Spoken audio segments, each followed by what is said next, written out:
এবং আবাস বিদ্যালয় পরিদর্শক প্রাক্তন মাননীয় দিলীপবাবু যথার্থ এবং ভাতৃপতি সুকুমার জানা মহাশয় এবং বঙ্কিমবাবু এবং এলাকার সুস্থ মানুষ গুণীজনেরা যারা অসুস্থ হয়েছেন, আমি আমার পক্ষ থেকে তথা এই সংস্থার পক্ষ থেকে কৃতজ্ঞতা জানাই, সাধুবাদ জানাই।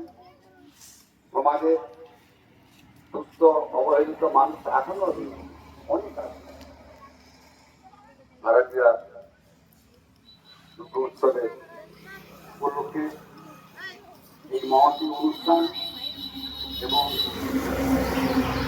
আরো চিন্তন মননগুলি শিবিরটিও সমাজের অবহেলিত মানুষের জন্য শুধু বস্ত্র মাধ্যমে নয়, আরো শিক্ষা কেন্দ্রে, স্বাস্থ্য কেন্দ্রে, বিভিন্ন ঔষধপত্রের মাধ্যমে মানুষের সহযোগিতা শিবিরটি করবে।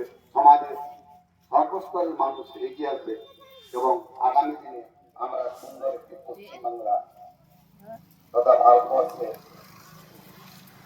আপামর জনসাধারণ এই সংস্থাকে পূর্ণ আশীর্বাদ জানাবে।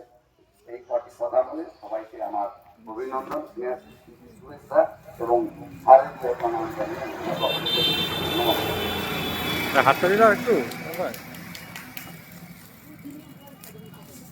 মাননীয় শ্রী দুলাল সামন্ত মহাশয়ের মূল্যবান বক্তব্য বিরুদ্ধের পাথর হয়ে থাকুক এবং বুদ্ধদত্ত শ্রীও ওনার এই মূল্যবান বক্তব্যের জন্য ওনাকে ধন্যবাদ এবং কৃতজ্ঞতা জানাচ্ছি।